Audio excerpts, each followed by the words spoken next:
Salut à tous, ça fait un bail que j'ai pas fait de vidéo, ça fait exactement 1 an et 2 mois. Beaucoup de choses se sont passées, c'est pour ça que je vais devoir faire une grosse mise à jour dans cette vidéo pour essayer de retracer un peu ce qui se passe parce que les derniers événements ont été assez importants. C'est aussi pour ça que je fais cette vidéo aujourd'hui, c'est pour vous parler de tout ça, notamment du traitement hormonal surtout. Mais avant de commencer, j'ai une petite annonce à vous faire. Pour la première fois de ma vie, je vais aller à la Japan Expo. Et je vais avoir un stand là-bas avec ma copine, enfin c'est surtout ma copine qui a un stand là-bas et je suis accompagnateur, mais j'ai quelques petits trucs à exposer, de design, version badge, Euh, donc, euh, donc voilà, si jamais vous voulez venir me voir, ce sera avec grand plaisir pour que je rencontre certains d'entre vous, que ce soit enfin concret et plus du virtuel parce que j'ai un petit peu de mal avec ça de base.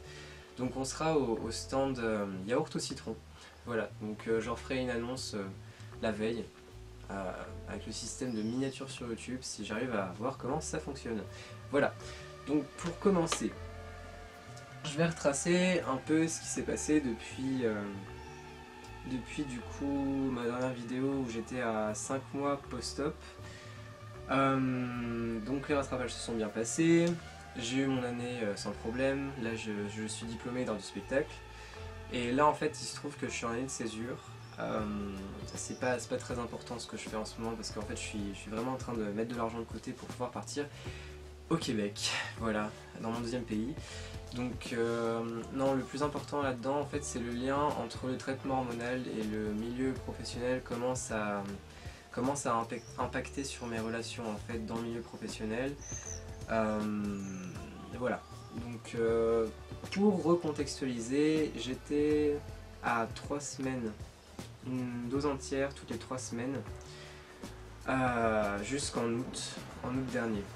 Donc ça se passait bien, mais j'avais toujours une semaine de creux en fait, où j'étais complètement à plat, avec une baisse d'énergie, mais vraiment au point d'être amorphe.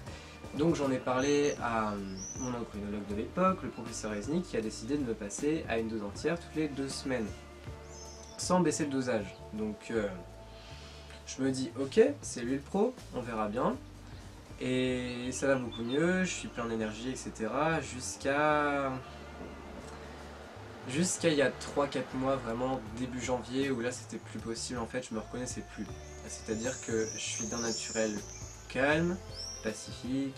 J'aime pas du tout l'agressivité sous toutes ses formes en fait. Et le pire c'est que je suis moi-même devenu agressif, colérique, impulsif. Et en fait j'ai su à peu de temps, en changeant d'endocrino, en refaisant un bilan total de tout, c'est-à-dire j'ai fait un bilan hormonal avec tout ce qui est vitamines, fer, etc. machin, mais vraiment le truc le plus complet qui soit, et il se trouve que je suis en surdosage de testostérone, et un truc bien violent. Pour vous donner quelques chiffres, normalement je suis en moyenne à 4,70, 4,5, 4,70 grand max, ça c'était la moyenne de ma testo en fait. Il faut savoir que c'est un assez grand spectre, si je peux l'appeler comme ça, qui va de 1,5 jusqu'à 7. Donc en fait, les taux que j'avais hormonaux pour le peu de prise de sang que j'avais fait, c'était 4,5. Et en fait là, c'était des taux résiduels. C'est-à-dire que le corps, il produit des hormones. Les hormones se propagent dans tout le corps pendant quelques semaines, voire quelques mois, ça dépend des produits de l'autre côté de l'Atlantique. Mais bref, du coup, si je suis à 4,70 en temps normal en taux résiduel, ça veut dire que ça dépasse évidemment les 5 et ça atteint peut-être les 6. Je dis ça approximativement, mais en tout cas par rapport à le nouveau dosage qui est de 5,80, donc 1,10 grosso modo de plus que le taux résiduel précédent d'un an auparavant, ça veut dire que je dépasse les 7. Alors les 7, dépasser 7, c'est vraiment c'est le pire qui puisse arriver en fait. Enfin, je sais pas du tout quels sont les effets secondaires, je crois que je veux pas le savoir, mais heureusement j'ai pu m'y prendre à temps en fait. Donc voilà, là pour vous dire à quel point c'est grave entre guillemets. Je dois attendre jusqu'au 9 juillet pour la prochaine injection qui est en 3/4 de dose à la place d'une dose entière. Il faut attendre que le corps régule l'hormone pour reprendre tout ça parce que la dernière injection que j'ai eue c'était le 13 juin en fait. Et c'est le 21 juin que j'ai eu rendez-vous avec ma nouvelle endocrino qui s'appelle Alalizera, qui est fort sympathique, qui suit bien ses patients parce que du coup moi en fait en 3 ans et demi de transition, parce que là ça fait 3 ans et demi à présent, j'ai eu que 4 prises de sang, 5 grand max, mais en tout cas le récapitulatif que j'ai eu au laboratoire c'était 4 prises de sang, donc c'est absolument pas normal. Et je vais faire vraiment une vidéo là-dessus pour vous mettre en garde en fait sur les effets secondaires de la testo. Si vous êtes en surdosage, ça peut être franchement inquiétant en fait. Je me suis déjà vu péter des câbles en fait à cause de ça et j'ai mis du temps avant de réaliser. J'ai mis du temps avant de réaliser que c'était la testo qui créait ça. Et ouais non, ça fait froid dans le dos en fait, mais il faut juste... En fait c'est très simple, il n'y a pas à s'inquiéter, il faut juste avoir un suivi. Et ça c'est un truc que j'avais plus, parce que mon endocrino il est professeur d'université à côté, il est débordé. Le seul rendez-vous que j'avais avec lui dans le temps c'était 2 ou 3 mois après la prise de rendez-vous, donc c'était le 26 juillet que je devais le voir. Sauf qu'en fait, justement par rapport à ça, pourquoi j'ai changé d'endocrino, c'est par rapport à tout ce qui s'est passé. Enfin, pour ceux qui me suivent depuis un bout de temps, vous le savez, dans les premières vidéos j'en parle. D'ailleurs c'est à cause de lui que... C'est à cause ou grâce à lui que cette chaîne YouTube s'est créée en fait, en soi. Donc je reçois de sa part une lettre, alors que j'avais demandé à échanger par mail avec lui. Je reçois de sa part une lettre qui me dit « Bonjour Ulysse, non je ne pense pas que tes changements d'humeur soient en lien avec la testostérone, mais tu peux toujours essayer de repasser à toutes les 3 semaines. » Parce que du coup j'avais appelé le secrétariat pour en parler, parce que je sentais vraiment qu'il y avait quelque chose qui clochait en fait. J'avais tout le temps besoin de me dépenser et toujours un trop plein et du mal à m'endormir et tout décalé de partout en fait. Et la seule réponse que j'ai eue de lui c'est ça. Et là je me suis senti tellement abandonné en fait. J'ai plus envie d'aller où je suis en fait. Je veux passer par une autre voie puisque là de toute façon mon opération a été réussie, sauf que j'ai appris il y a quelques temps en fait vendredi là, en allant dans un centre d'imagerie médicale, que du coup il faut que je fasse encore une reprise. Enfin pas encore parce que j'ai pas encore fait de reprise, mais la deuxième opération que je dois faire, ce sera juste une deuxième étape. Il faudra aussi une troisième étape et c'est une sorte de liposuction en fait, parce que j'ai appris qu'il me reste quelques traces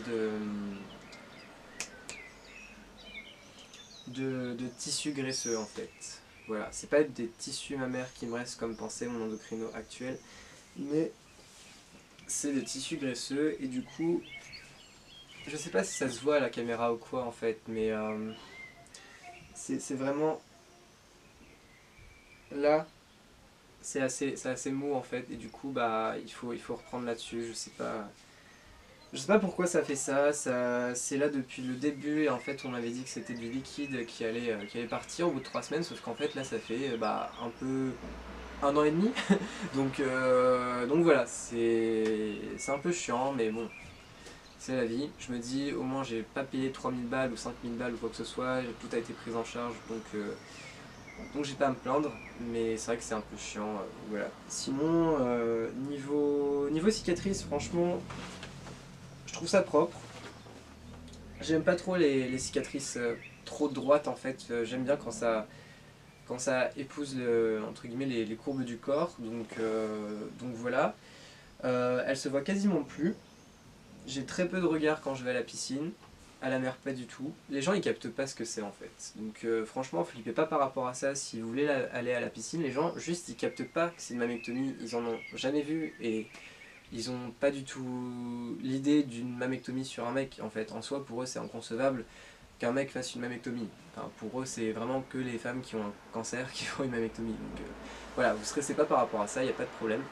Donc voilà. Et sinon, par contre, niveau douleur, j'ai encore des douleurs fantômes des fois qui arrivent de ce côté-là ou au niveau des tétons, mais à l'intérieur en fait, pas dessus. Donc ça c'est un peu chiant, mais voilà. Sinon je sais que j'ai une sensibilité qui est revenue totalement au niveau des tétons. C'est ça qui est cool en fait, c'est qu'en fait ils ont laissé des terminaisons nerveuses en dessous. Donc voilà. Et puis voilà, je mettais de l'huile de chanvre à la fin, puis de l'huile de coco. J'alternais un peu et franchement tout est aplati et tout, c'est juste que bah il y a légèrement du volume à cause de ce que je vous disais, les tissus graisseux. Donc en gros, voilà ce qui se passe à ce niveau-là. J'ai pas pu du coup faire la deuxième opération parce que j'ai juste pas le temps en fait. J'ai passé la totalité de mon temps à travailler cette année-là. Là, maintenant, tout de suite, je fais de l'intérim en manutention. Donc voilà, ça... J'ai bossé de nuit à Chronopost dernièrement, donc voilà, c'est cool. Et je précise ce taf-là parce que certains...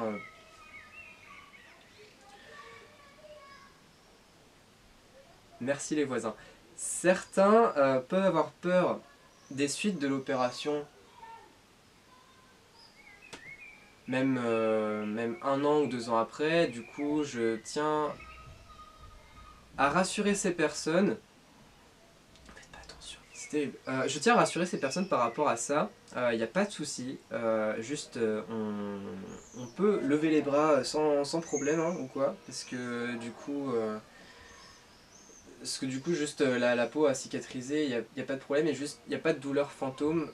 Les douleurs fantômes dont je vous parlais sont pas dues à certains gestes en fait. C'est vraiment, ça arrive de façon super random, c'est de m'arriver, je sais pas, 1 fois par mois en fait. Donc, je me dis ça va. Et c'est vraiment des petits.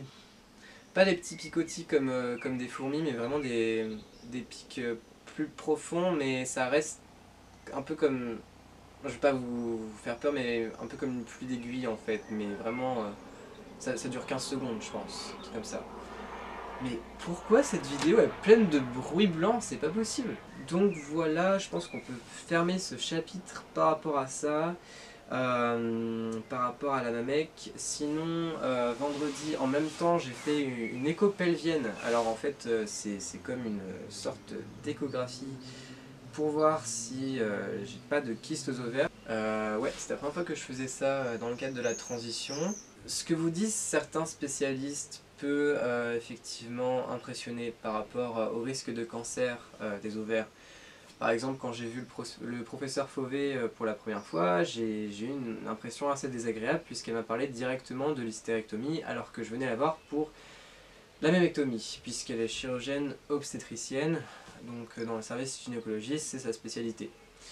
Et en gros, voilà, ce qu'elle me disait, c'est ça, c'est qu'il me restait 3 ans, puisque dans les 5 ans, il y a un cancer des ovaires qui peut... les ovaires de l'utérus, enfin de cette partie-là du corps qui peut se déclarer, mais je trouve ça complètement... surfait en fait comme truc parce qu'on ne peut pas élaborer une moyenne par rapport à... comment dire... Quelqu'un qui fait une transition hormonale, c'est pas commun. Et vu que c'est pas commun, vu qu'il y a un tout petit pourcentage de la population, on peut pas se fier à des statistiques en fait, je veux dire, de n'importe quel pays ou quoi, c'est... Ça se trouve, elle s'est calée sur le modèle américain, je dis ça au hasard, pour me parler de... Excusez-moi, c'est très bruyant. Ça se trouve, elle s'est calée sur le modèle américain qui a vu certains de ses patients transgenres avoir un cancer dans les 5 ans, et du coup, peut-être qu'elle me dit ça, je sais pas. Mais en tout cas, tout ça pour vous dire qu'il y a des mecs trans qui n'ont pas fait l'hystérectomie, qui ont gardé basiquement tout ça, qui veulent pas y toucher comme moi, parce que moi ça m'angoisse de toucher cette partie-là, parce que je sais qu'il y a des douleurs fantômes, etc. Et en plus, ils raclent et tout. Enfin bref, c'est un... Ça m'exècre en fait. Et du coup, tout ça pour vous dire que voilà, il y a des mecs trans, ils sont sous testo depuis 7 ans, 10 ans, 15 ans, ils n'ont pas eu d'hystérectomie, il n'y a pas de problème. Donc voilà, libre à vous.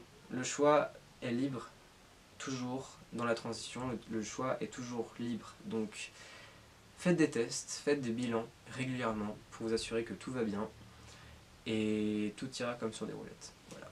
Sinon, je voulais faire une petite pub pour Instagram. Je me suis mis enfin à Instagram il y a un petit peu de temps. Il y a un an et demi, un truc comme ça. Et du coup, j'ai plusieurs photos là-dessus. Là, j'emprunte le réflexe de Lila. D'ailleurs, merci à toi si tu regardes cette vidéo, je sais pas.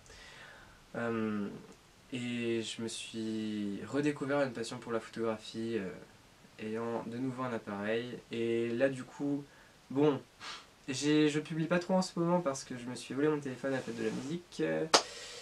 Merci le destin, mais du coup voilà, je peux vous donner mon nom pour que vous alliez voir un petit peu. Je fais de l'urbex en fait, c'est ma passion numéro 1, donc voilà. Et je vais vous donner en même temps l'Instagram de ma copine qui va exposer à la Japan Expo, qui d'ailleurs a travaillé pour MX Cordelia. Je sais pas si vous avez pris connaissance de son livre Tant qu'il le faudra. Si la couverture, vous avez vu passer la couverture, c'est ma copine qui l'a faite, donc voilà, je suis très fier d'elle. Sinon, le projet le plus important pour moi à mes yeux est un projet d'écriture. Ça fait depuis août en fait, depuis fin août que j'ai commencé à rassembler des textes, et là je suis en contact avec des potes qui sont en médecine et en psycho. C'est clairement un livre sur la transition en fait. C'est pas une autobiographie, c'est pas un récit, c'est pas de la fiction non plus. C'est une sorte d'ouvrage en fait. J'ai pas envie de le cloîtrer dans un genre particulier. Je me donne 5 ans pour le publier nationalement. J'aimerais beaucoup, même si je suis pas en France à ce moment-là. C'est à mes yeux c'est très important en fait. Ce sujet-là de le faire rentrer de façon frontale dans la société, puisqu'il y a une brèche qui s'est créée avec tout ce phénomène médiatique autour de la transidentité. Et ouais, je parle beaucoup des changements de perception en fait qu'ont les gens vis-à-vis de nous.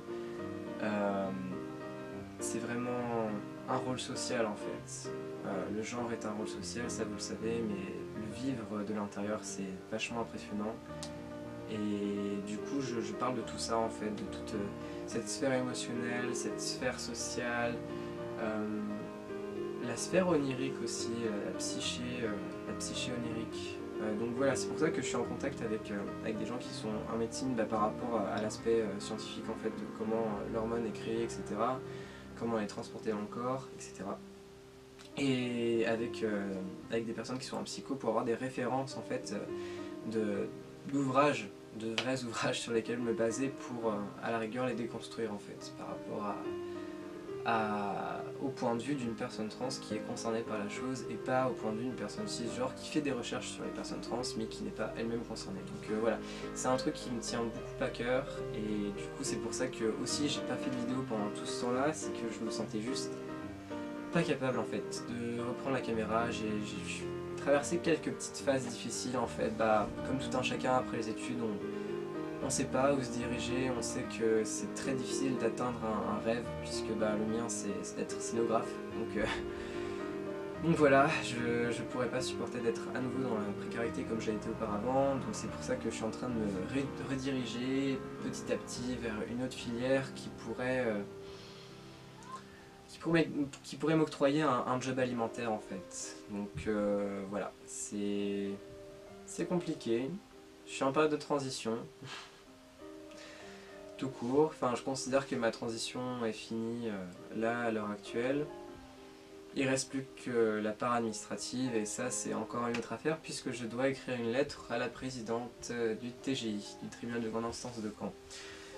Puisqu'ils sont en sous-effectif et que là en fait en ce moment ils s'amusent à ne pas attribuer de date de convocation pour une audience. Donc voilà, j'ai déposé mon dossier le 29 avril de cette année, sachant que j'y étais depuis novembre 2016 avec une avocate, etc. J'attendais que les choses se tassent un peu, parce que je refusais catégoriquement de mettre une photo en fait de moi, parce qu'ils demandaient une photo portrait et plein pied avant transition et actuelle en fait. Donc voilà, pour moi c'était juste inconcevable de mettre ça dans mon dossier, c'était insultant en fait pour moi. Donc prouver sa masculinité, prouver son genre en fait, pour moi c'était quelque chose de juste horrible. Donc Donc voilà, je suis coincé en France à cause de ça à l'heure actuelle, je peux pas bouger. Donc là normalement ce sera pour octobre, mais je vais prier. Donc voilà, je vais devoir rédiger cette lettre et je vous tiens au courant. Voilà, donc là-dessus je vous laisse. Ça doit faire le troisième tournage de cette vidéo que je fais, enfin sur plusieurs jours étalés, donc là c'est un peu plus condensé. Mais j'essaie d'être bref. Donc je vous vois à la Japan Expo si vous êtes là, et sinon à la Royeur dans peut-être 2 ou 3 mois, on verra. Bonne soirée!